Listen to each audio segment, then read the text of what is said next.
j'ai mesuré que comme avocat, je mettais beaucoup d'énergie à tenter de monter des solutions juridiques à des enjeux qui étaient très largement, pas uniquement, des enjeux de connaissance de soi, des enjeux de gestion des émotions, des enjeux d'alignement sur son fil rouge, sur son élan de vie propre, on le verra tout de suite, et des enjeux d'empathie pour l'autre, de compréhension de cet humain-là, de sa mécanique. Et enfin, des enjeux de ce qu'on appelle aujourd'hui une analyse systémique.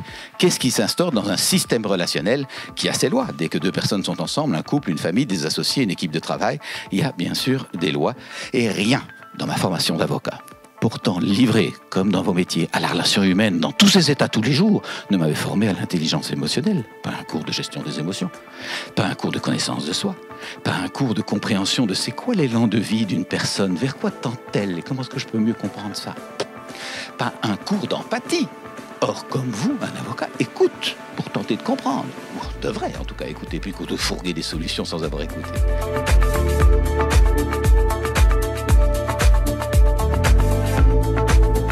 L'objectif est d'écrire les missions du cabinet, les cibles, les valeurs, les fondamentaux, l'ambition pour l'avenir.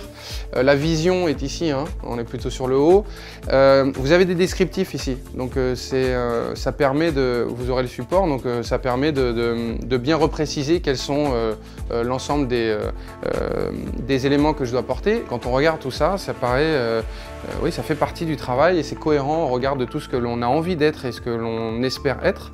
Et l'expertise, à la fois l'expertise comptable, mais cette notion expert d'expert, et donc expertisé. Et donc petit à petit, avec ce travail, on est arrivé effectivement au fait de dire inspirer, expertiser, et c'est devenu notre slogan. Voilà un moyen, en tout cas, qui permet de travailler et créer un slogan, si vous avez envie de travailler dessus, parce que au-delà de remplir le diamant de marque, c'est vrai que la dernière étape, elle peut être compliquée, il faut être un minima créatif, mais il faut brainstormer, sortir des mots, des phrases, au regard encore une fois de ce tableau. Et généralement on arrive assez rapidement à trouver quelque chose qui est en cohérence et du coup vous le portez bien parce que c'est vous.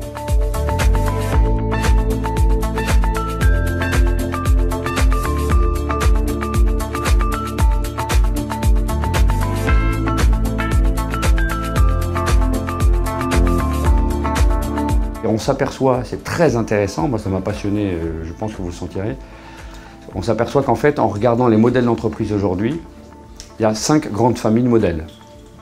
Donc on voit tout de suite dans quelle famille on est ou on n'est pas avec nos cabinets et nos études, et on peut en tirer les leçons. Les gens ont travaillé sur les modèles économiques et nous disent ça marche, ça marche pas, il va arriver telle ou telle chose sur tel ou tel modèle. Donc c'est passionnant, on ouvre un bouquin et ça nous renseigne sur notre évolution.